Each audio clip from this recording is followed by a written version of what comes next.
Quinta-feira, 26 de junho de 2014. Seja bem-vindo, a gente está começando agora o canal de notícias aqui pela UPF TV. Então fique com a gente e veja os assuntos de hoje. O atendimento oferecido há quase 9 décadas pela Fundação Beneficente Lucas Araújo de Passo Fundo.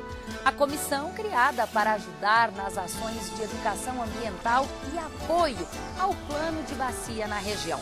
Nós convidamos o presidente do Comitê de Gerenciamento da Bacia Hidrográfica do Rio Passo Fundo para falar sobre o assunto com a gente. Desenhar, escrever ou pintar um tecido com cera derretida. Hoje nós vamos mostrar a técnica milenar do batik. E veja também, entrou em vigor nesta semana o Marco Civil da Internet, a lei que funciona como uma constituição para o uso da rede no Brasil. Para falar sobre o assunto, nós vamos conversar com o professor Adriano Canabarro Teixeira. E ainda na série de receitas de São João, hoje tem bolo de fubá e rapadura de amendoim. Então continue conosco, porque aqui você já sabe, né? Encontra mais conteúdo.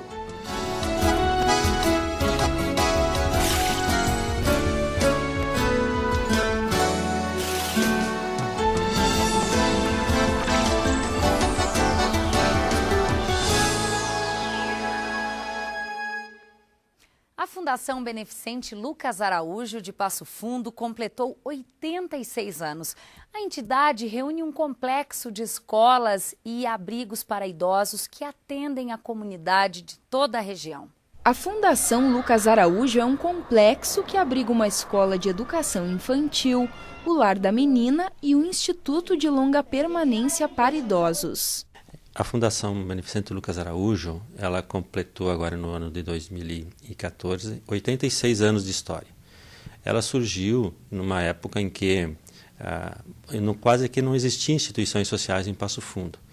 E o coronel Lucas Araújo deixou então uma herança, né, para uma instituição que abrigasse, como se chamou na época, de idosos e crianças desvalidas, ou seja, hoje seriam idosos e crianças com alguma vulnerabilidade social. O espaço que abriga a educação infantil possui atualmente 233 crianças, de 4 meses a 6 anos, que aprendem desde cedo valores como a amizade, o amor, a solidariedade, a cidadania.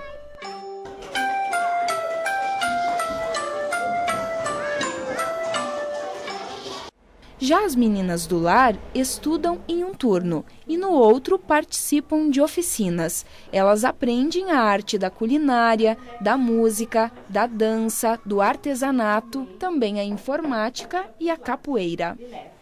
De leve para não marcar muito. Isso. São feitos atendimentos individuais, quando necessário, em grupo também.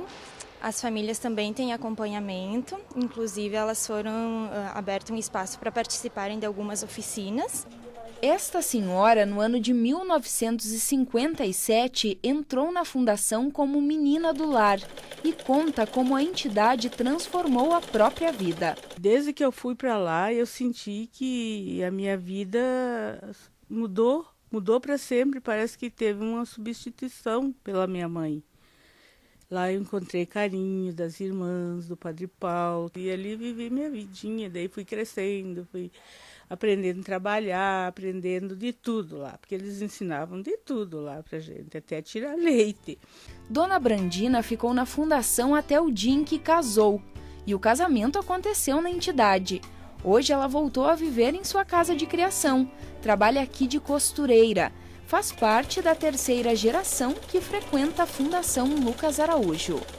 Tive festa normal, como qualquer filha tem. Festa de noivado, festa de casamento.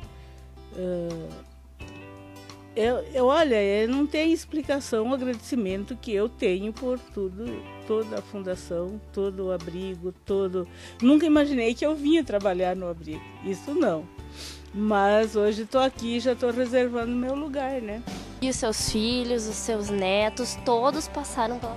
Todos passaram pela fundação. Além de ajudar aqueles que estão nos primeiros anos de vida, a entidade também auxilia as pessoas idosas.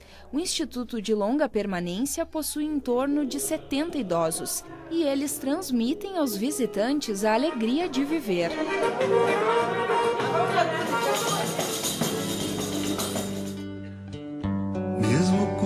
E uma das idosas mais velhas do Brasil mora no Instituto. Quando o corpo pede um pouco mais de alma,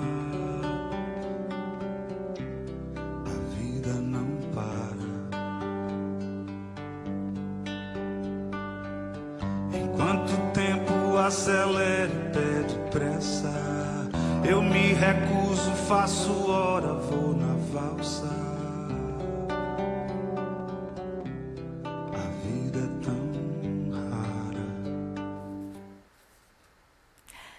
A atual diretoria do Comitê de Gerenciamento da Bacia Hidrográfica do Rio Passo Fundo, eleita em abril deste ano, já formou a comissão fiscal e os 3 grupos de trabalho que vão ajudar nas ações de educação ambiental, de mobilização e também de apoio ao plano de bacia.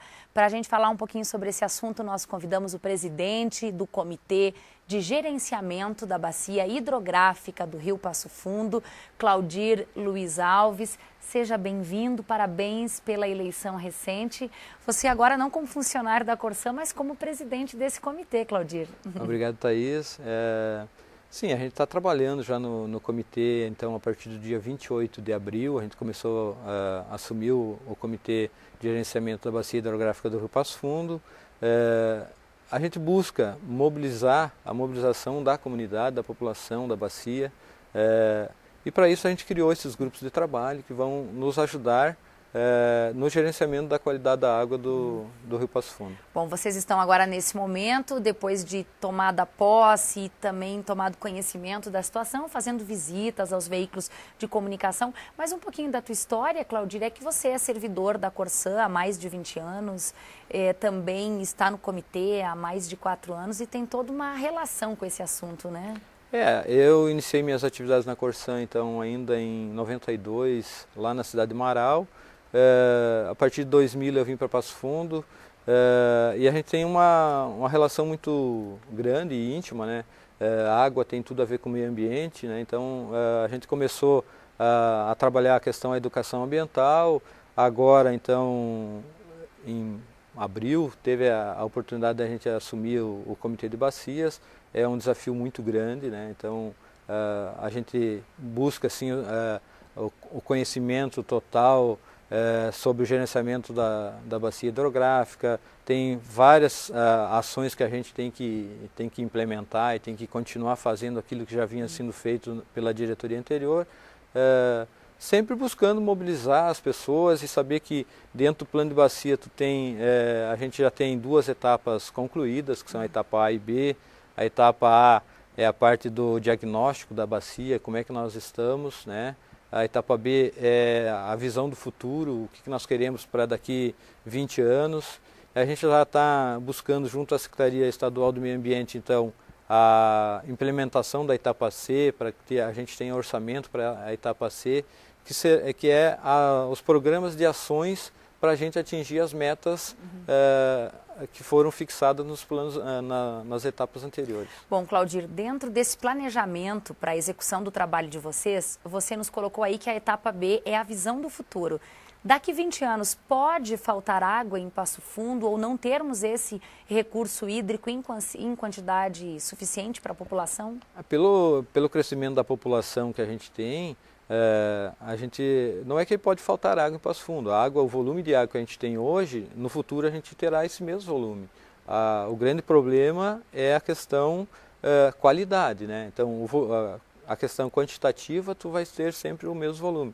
O problema é a qualidade desse recurso. Então, as ações que a gente toma hoje é para que no futuro a gente consiga utilizar esse volume de recursos que a gente tem hoje. Qual é o principal desafio que hoje esse comitê tem a vencer diante desse planejamento que você já nos colocou hoje? Qual é o desafio principal? Hoje o principal desafio é a implementação da etapa C, né?